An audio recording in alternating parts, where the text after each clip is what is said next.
युवा तुर्क, youth icon सारे देश में एक ओजस्वी, प्रखर और युवा समाज सेवी के रूप में, नेता के रूप में जाने जाने वाले, जन जन के प्रिय, युवाओं के प्रिय उड़ीसा के सांसद और हमारे अभिनमित भाई प्रदीप माझी जी,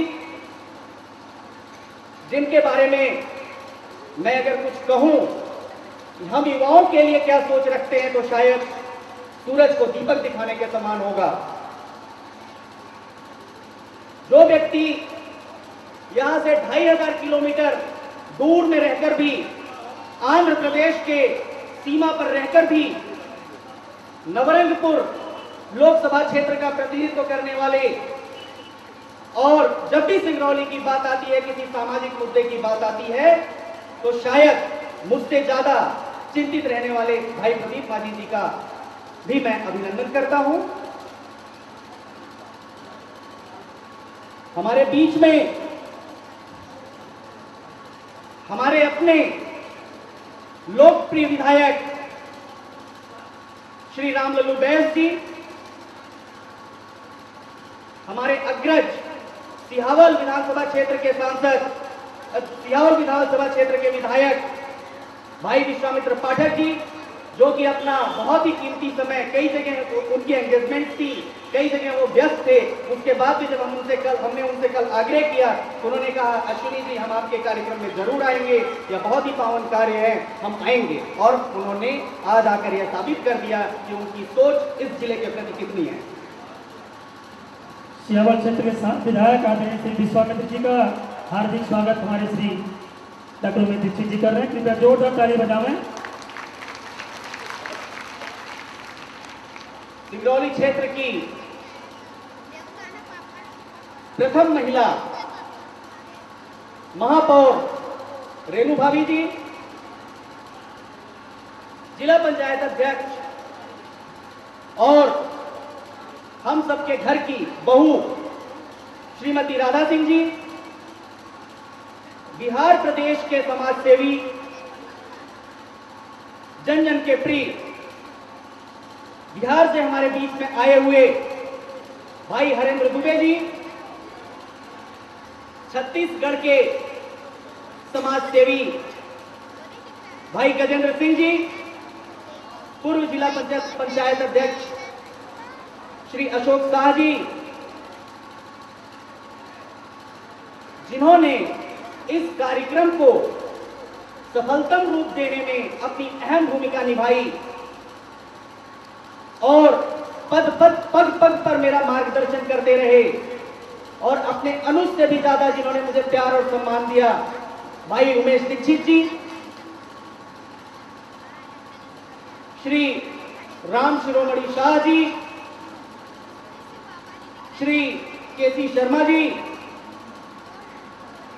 श्री कौशलेंद्र पाठक जी, जो कि देवसर से चलकर यहां तक आए, हमारे बीच में बैठे हुए हैं, भाई संजीव अग्रवाल जी,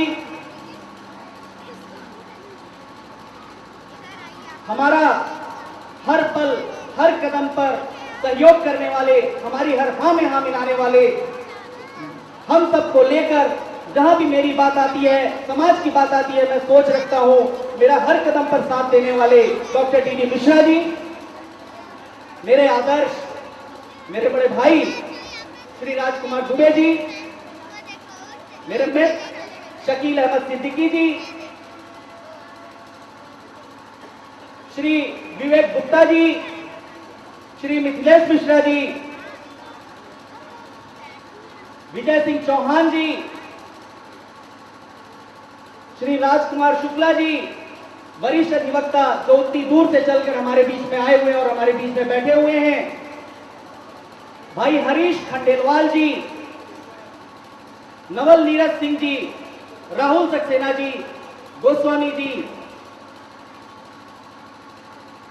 लखनऊ से आई हुई और जिन्होंने न्यूयॉर्क में पर्यावरण के विषय पर, ग्लोबल वार्मिंग के विषय पर 100 देशों में से आए हुए प्रतिनिधियों में से एक हमारे देश का जिन्होंने प्रतिनिधित्व किया, हमारे बीच में बैठी हुई हमारी छोटी बहन युगरत्ना श्रीवास्तव जी, उनके माता पिता,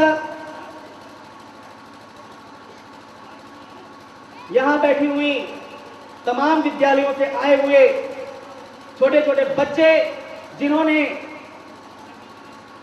इस क्षेत्र में जो सोया हुआ था, प्रदूषित था, पर्यावरण की अलग जगह दी है, उन स्कूली बच्चों का उत्साह देखते हुए नहीं बनता। मैं उन सबका भी अभिनंदन करता हूं, उनके गुरुजनों का अभिनंदन करता हूं।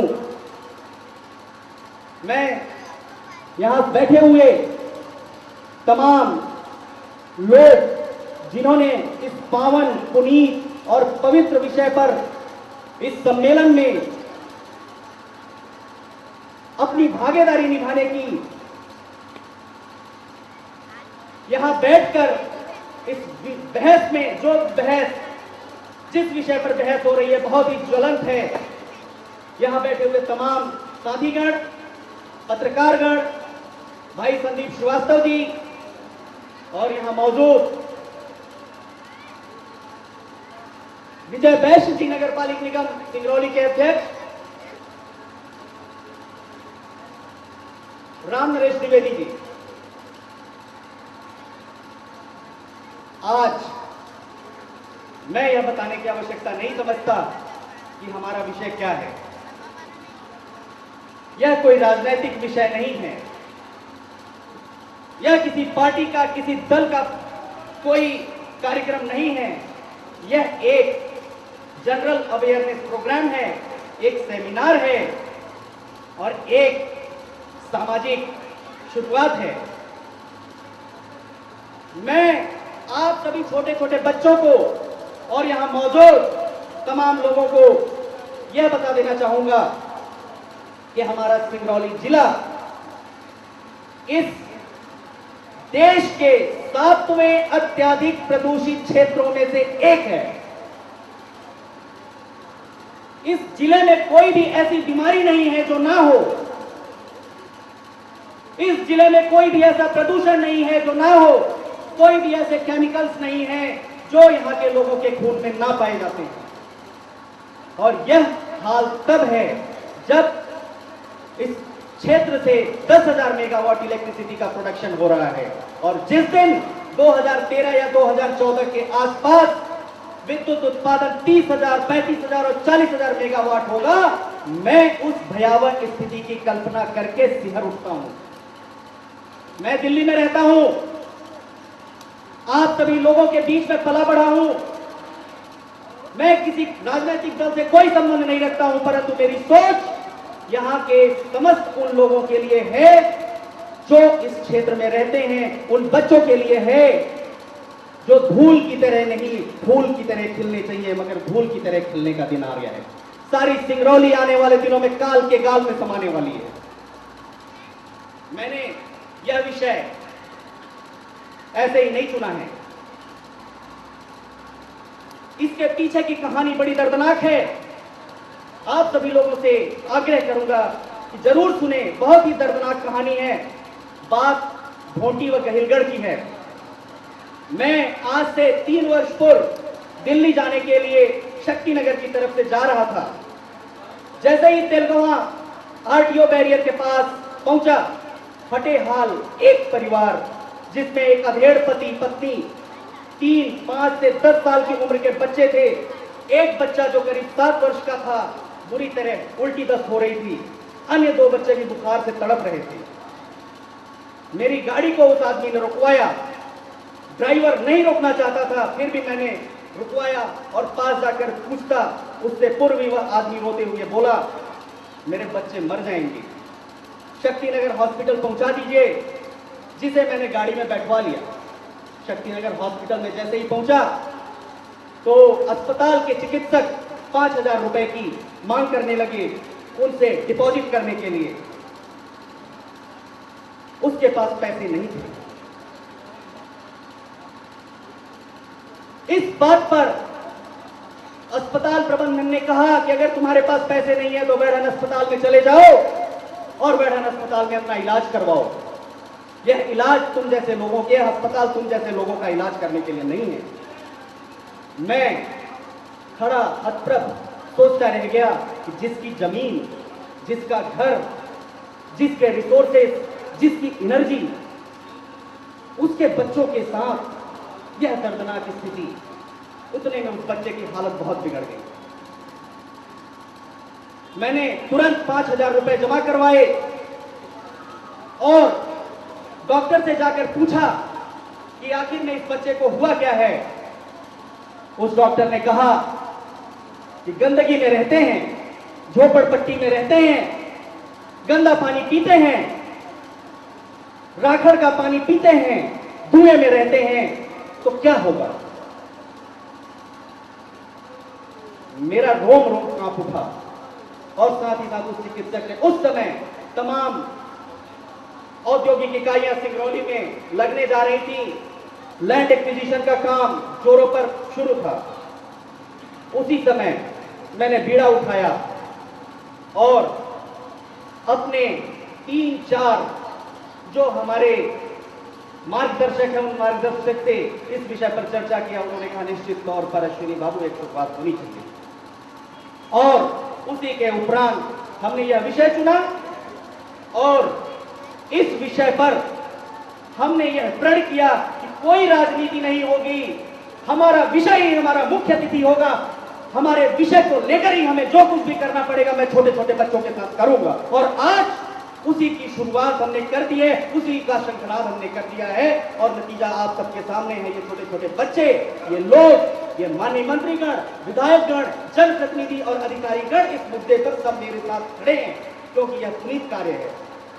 किसी एक जयराम रमेश के ना आने से या किसी एक औद्योगिक केंद्रीय प्रदूषण नियंत्रण बोर्ड के चेयरमैन के ना आने से यह अलग नहीं जगेगी। यह अलग जगाएंगे तो हम, आप और यहां के लोग। और मैं इस पावन, पवित्र, पुनीत काम में आप सभी लोगों से हाथ जोड़कर प्रार्थना करूंगा कि आप सभी लोग कोई राजनीति ना करें। मैं माननीय मंत्रीगणों से प्रार्थना करूंगा कि इस पर कोई राजनीतिक बहस ना छुड़े, इस पर कोई राजनीति ना हो। एक मंच से एक साथ सारे औद्योगिक प्रतिष्ठानों के लोग, सारे प्रबंधन के लोग, माननीय नेतागण किसी भी पार्टी के हो, एक मंच पर खड़े हो, चाहे वो जागृति फाउंडेशन का मंच हो, चाहे माननीय मंत्री जी का मंच हो, चाहे भाई प्रदीप माली जी का मंच हो, चाहे रेणु शाह जी का मंच हो। मैं आप सभी लोगों से आग्रह करूंगा कि राजनीति रखें, सिर्फ पर्यावरण की बात आए तो एक साथ खड़े हों और उसका निदान निकालें। मैं कुछ आंकड़ों की तरफ भी, सरकारी आंकड़ों की तरफ भी आप लोगों का ध्यान आकर्षित करवाना चाहूंगा। जो सरकारी आंकड़े हैं, और उस पर मैंने अपना एक आर्टिकल भी लिखा है, एक हमने उस पर पेज भी लिखे हैं, जो हमारी स्मारिका आ रही है उस पर छपा हुआ है। मैं वह लिखित